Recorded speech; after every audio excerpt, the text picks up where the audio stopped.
Yo yo yo, selamat datang di podcast Preman Tapi Sopan. Podcast buat lo yang hatinya keras tapi suka nonton drama Korea. Gue Bang Jarwo, preman pensiun yang sekarang jadi motivator di grup WhatsApp keluarga. Dulu gue preman, beneran, nongkrong di ujung gang, megang rokok, satu kaki di atas got, liatin orang lewat sambil bilang, mana iuran keamanan? Padahal yang bikin nggak aman tuh ya gue sendiri. Sekarang gue pensiun, gak kuat bro, capek, jadi sangar terus. Apalagi waktu gue minta iuran ke anak SMA, dia malah bilang, Bang, QRIS-nya ada. QRIS lah, kita preman apa kasir Indomaret? Jadi setelah pensiun gue bingung ngisi waktu. Nongkrong udah pensiun, malak udah pensiun, ngopi depan warung udah nggak seru. Akhirnya gue ikut grup WhatsApp arisan ibu-ibu. Awalnya cuma bantuin istri, lama-lama gue yang aktif. Iya, aktif ngechat kayak gini, Butini tolong transfer ya, arisannya nunggak 2 bulan, jangan bikin saya naik darah. Iya, sekarang gue bukan malakin warga, tapi nagih arisan. Gengsi, tapi ya gimana lagi, komisi 10.000 per nagih, lumayan buat beli rokok.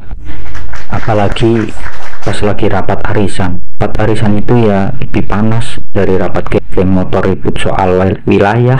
Kalau ibu-ibu soal piring siapa yang hilang pas pengajian, diam-diam dengerin Bu Lilis ngomel, saya tuh bawa piring isi pastel 10, yang pulang kok cuma 7, tapi ada 2 centang, tukeran makanan atau barter ala perang. Gue jadi moderator rapat arisan aja kayak jadi wasit Smackdown. Ibu-ibu tenang, yang membawa sendok plastik tolong kembalikan, nggak usah pakai emosi, kita semua satu RT. Arisan tuh suka disatuin sama pengajian, tapi habis pengajian selesai langsung berubah jadi acara gibah nasional. Burina baca doa, ya Allah jauhkan kami dari keburukan. 5 menit kemudian kemarin Bu Susi beli kulkas baru loh, padahal suaminya pengangguran. Lah, yang diminta jauh dari keburukan siapa? Yang datang siapa? Dulu gue disegani karena sangar, sekarang disegani karena bisa bantu blocking tenda hajatan. Dulu orang bilang jangan macem-macem, ntar dipanggil Bang Jarwo. Sekarang orang bilang coba tanya Bang Jarwo, dia yang pegang daftar kocokan arisan. Ya udahlah, yang penting sekarang gue nggak bikin ribut, karena ternyata ketenangan batin itu nggak datang dari kekuasaan, tapi dari notifikasi Shopee Pay masuk. Tapi lama-lama bosen, akhirnya aku coba buka usaha jualan somai. Awalnya malu, gimana ya dari preman jadi penjual somai. Yang penting halal, walau rasanya kadang sakit. Dan satu hal yang susah lepas kebiasaan preman tuh nempel. Gue dagang somai tapi gaya masih sangar, woi mau beli somai apa kagak?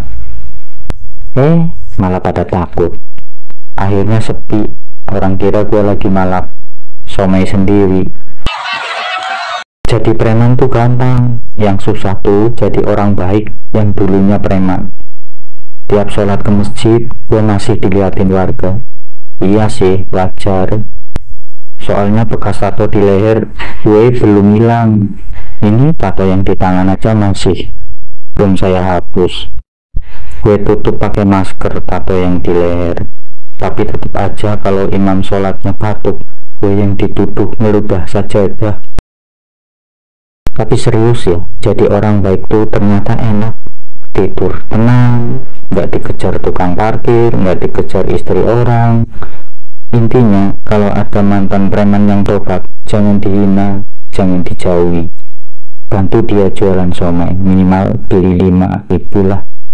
Karena di balik wajah sangar, siapa tahu dia cuma butuh pelukan dan QRIS aktif. Oke, kali ini kita kedatangan tamu yang sangat spesial. Kita sambut Kang Mur. Kang, bangun Kang. Kalau saya tahu diundang ke sini cuman dengerin kamu ngoceh, saya nggak bakalan mau. Sabar, Kang kan udah pensiun, nggak boleh marah-marah. Oke, sekarang kita bisa mulai. Dengar-dengar Akang sekarang jualan skincare. Masa dari preman jadi penjual skincare? Ya, betul. Menurut saya, wajah boleh sangar, tapi pori-pori jangan sangar. Wah, menarik ini. Dari preman menjadi penjual online skincare. Pertanyaan dari netizen, apa Akang nggak malu jualan skincare? Bro, lebih malu lagi kalau hidup lu nggak berkembang. Jual skincare tuh halal, lu jangan gengsi. Nggak usah mikir gengsi. Lagi pula yang beli malah cewek-cewek cantik bro. Pantesan lu sekarang lebih sering update status daripada parkir di pasar. Pertanyaan kedua nih bang, apa bener ajarin anak-anak di tongkrongan cara pakai sun cream? Bener, mereka gue ajarin.